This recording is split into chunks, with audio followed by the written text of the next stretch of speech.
just a spontaneous thought. If I treat myself as a person, a valued person, and I valued that person, I loved that person, I went out of my own way to do the individual goals and dreams that I have, not at the expense of putting others before me, but as soon as I have taken care of others' needs, I go back and do those very things that I wanted to do. Things like I said to myself, I'm going to eat good today, and I was determined to actually do that for the betterment of myself, or accomplishing that goal and having a sense of satisfaction. I actually suffered through and did it, thinking of myself as a person, a valued person, and I love that person. Having that kind of idea and concept about myself, I just might be propelled to do the thing that I set out to do. When I see it with that perspective, the purpose and goal of it is having a self-satisfaction, self-accomplishment. I can't help but think of the idea where people say help someone else, get your eyes off of yourself, and you can build that self-esteem and feel better about yourself. I think about that, and I think about what does that type of action actually do to help you feel better.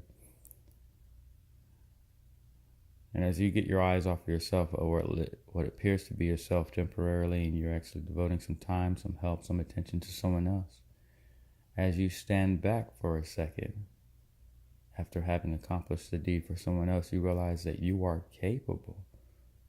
You have the ability, you're a creator. You've created a difference in someone else's life. You've created a different experience in someone else's life.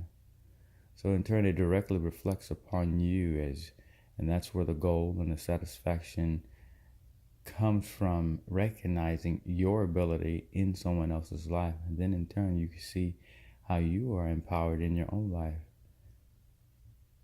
You can see the value of your life in helping someone else. And if I can make a difference in someone else's life, why can't I make a difference in my life? Oftentimes we don't take the thought processes right back around to ourselves and see that I am a creator, I am capable, I have value, I am a good resource, I'm connected to the ultimate source, and therefore I do have a power within me if I would just believe in it and operate in it. We'll try to serve others on an empty tank. And when that's the case, all we can give them is fumes. And all we can do is give them the best of what we have. But if we feel less than, we're going to give them less than. And that's no place to be. Love others as you would love yourself. So I think about, well, how do I love myself? Because if I'm not loving myself, I'm certainly not going to love others that well. So I have to go back to square one and love myself, appreciate myself, value myself. Think of all the good things I do very well and dwell upon those. They say when you're in a rough relationship with someone else and all you can do is focus on the negative, focus on all the positive things that person does, all the good things they've contributed to your life.